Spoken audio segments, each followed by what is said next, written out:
Assalamualaikum warahmatullahi wabarakatuh. Shalom, Om Swastiastu, Namo Buddhaya. Perkenalkan, nama saya Nurul Masula, NIM 1901111000189 dari kelas Ilmu Hukum J angkatan 2019. Di sini saya akan mempresentasikan tentang hubungan antara etika, moral, dan profesi hukum. Nah, pasti kan timbul pertanyaan ya, apa sih yang dinamakan etika ataupun moral dan profesi hukum? Sebelumnya saya akan menjelaskan tentang bagian-bagian tersebut.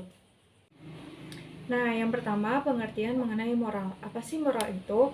Pengertian dari moral, secara etimologi, moral berasal dari bahasa Latin, mos atau jamak mores yang berarti kebiasaan adat. Moral adalah ajaran tentang hal yang baik dan buruk yang menyangkut tingkah laku dan perbuatan manusia. Manusia seutuhnya ialah manusia yang di dalam dirinya itu terdapat unsur-unsur budaya, akal, rasa, dan karsa atau kehendak.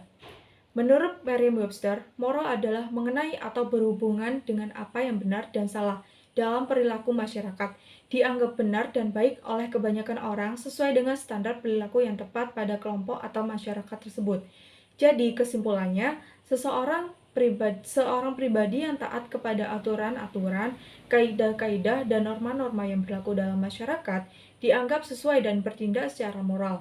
Jika sebaliknya, yang terjadi maka pribadi itu dianggap tidak bermoral. Nah, yang kedua yaitu pengertian dari etika. Apa sih etika?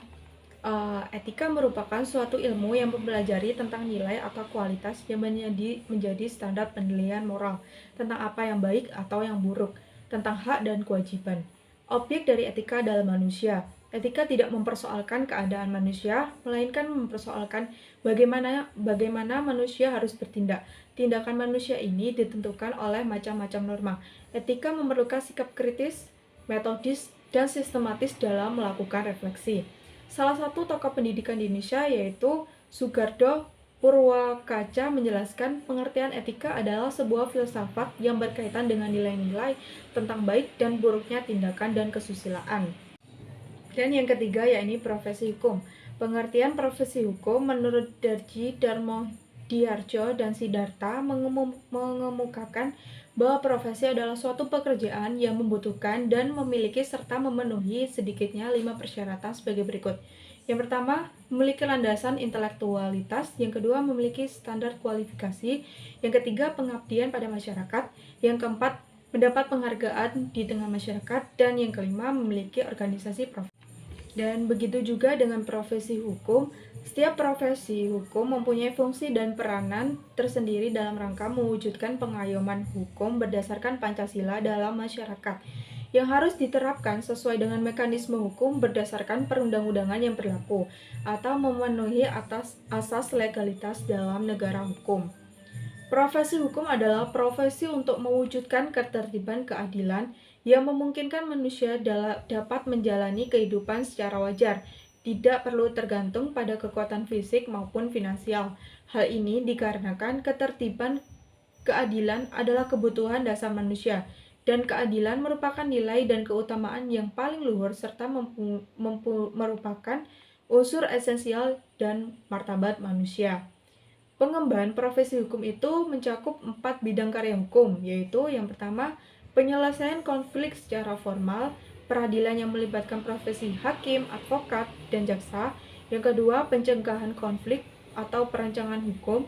Yang ketiga, penyelesaian konflik secara informal seperti mediasi ataupun negosiasi dan bidang secara APS. Nah, sekarang saya akan memberikan pendapat saya mengenai hubungan antara moral, etika, dan profesi hukum itu sendiri.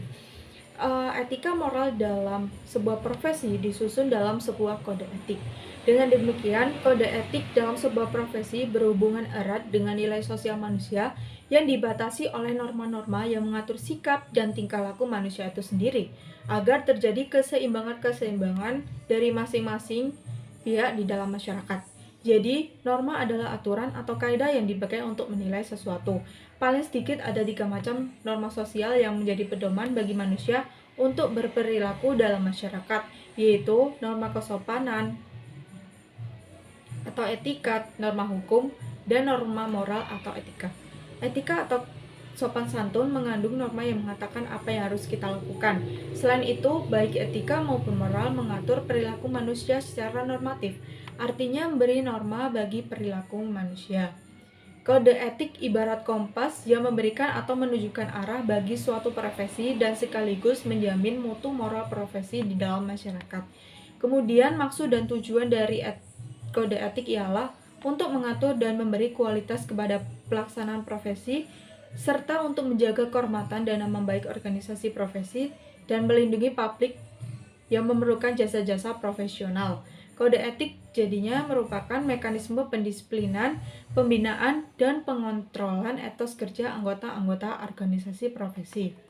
Etika profesi pada hakikatnya adalah kesanggupan untuk secara seksama berupaya memenuhi kebutuhan pelayanan profesional dengan kesungguhan, kecermatan, dan keseksamaan, mengupayakan pengerahan keahlian dan kemahiran keilmuan dalam rangka pelaksanaan kewajiban masyarakat sebagai keseluruhan terhadap para warga masyarakat yang membutuhkannya, yang bermuatan 4 kaidah pokok. Yang pertama, profesi harus dipandang dan dihayati sebagai suatu pelayan dengan tidak mengacu pamrih. Kedua, selalu mengacu kepada kepentingan atau nilai-nilai luhur sebagai norma kritik yang memotivasi sikap atau tindakan.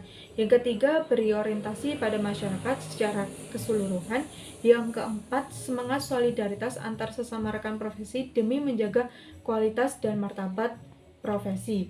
Sekian presentasi dari saya. Apabila ada kata yang kurang berkenan, saya mohon maaf sebesar-besarnya. Terima kasih. Wassalamualaikum warahmatullahi wabarakatuh.